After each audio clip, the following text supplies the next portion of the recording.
Well, welcome to the keyword for today. Somehow my co-host Andrew got into this mood for word with G. Kong. And then yesterday, Farrago. And then today, as if one G is not enough, you have two Gs. Do I have two Gs? Yes. Oh, yeah, I guess it does, doesn't it? Yeah. Keyword for today? Hagiograph. Hagiograph.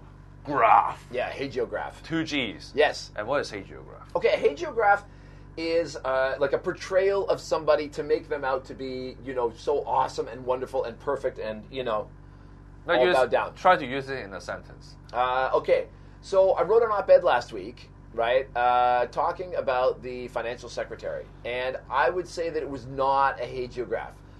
Definitely some compliments for the financial secretary, who I think is a smart guy. I think his heart is in the right place. So I thought you said you are writing a hagiograph for John Zhang. No? No. I'm saying it's not a hagiograph, although there were a lot of nice things to say about him. Smart guy, heart's in the right place. I think that if you discern his motives, then you can understand what he is doing, and he may even succeed in what he is doing. We'll see. But it's not a 10 years from hagiograph. now. Yeah, but it's not a hagiograph. Like when you say it all like that, it's like, oh, that starts to sound like the makings of a hagiograph. But then I go on to say, but I just can't agree with what he's doing with the future fund. Okay. All right. Because ultimately, so he says, the thinking is that John Tsang is looking to a future when our workforce is declining.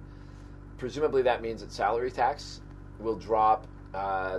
Healthcare and housing demands are only going like this. They are not increasing incrementally. They are increasing exponentially. They're not going like this. They're going...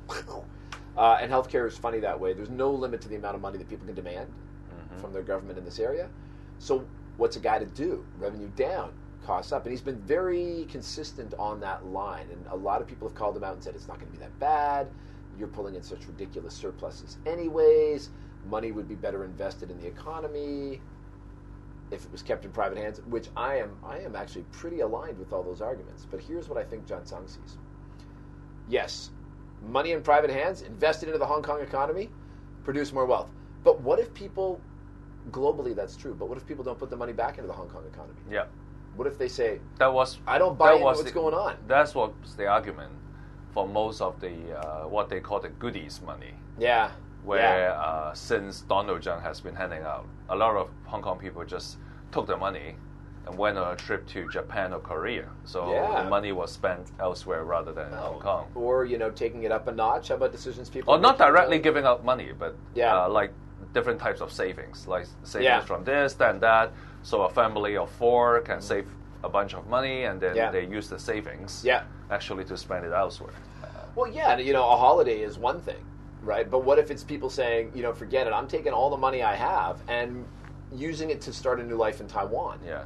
Or, I've had droves of people, even more than when I ran the Canadian Chamber of Commerce, people calling me up and saying, Andrew, what are the tax implications of buying a house in Canada? I'm like, how would I know? I'm not an accountant, but I can connect you to a guy who is. But I mean, they're really thinking about taking the investment out. So John Tsang may be looking at this and going, I am going to do what I can to keep as much of this investment in Hong Kong so that we can save future generations, because I can't really depend on people putting it back into the economy if they're not confident about the future of Hong Kong. And if he looks at it like that, it all starts to make sense. All right. Okay. So, yes. So again, if you look at John Tsang's way of thinking, it makes sense, right? But at a local moral level, I don't know if I can countenance that. So that's why it's not a hagiograph. All right. Okay. Keyword for today. Yeah. Hagiograph.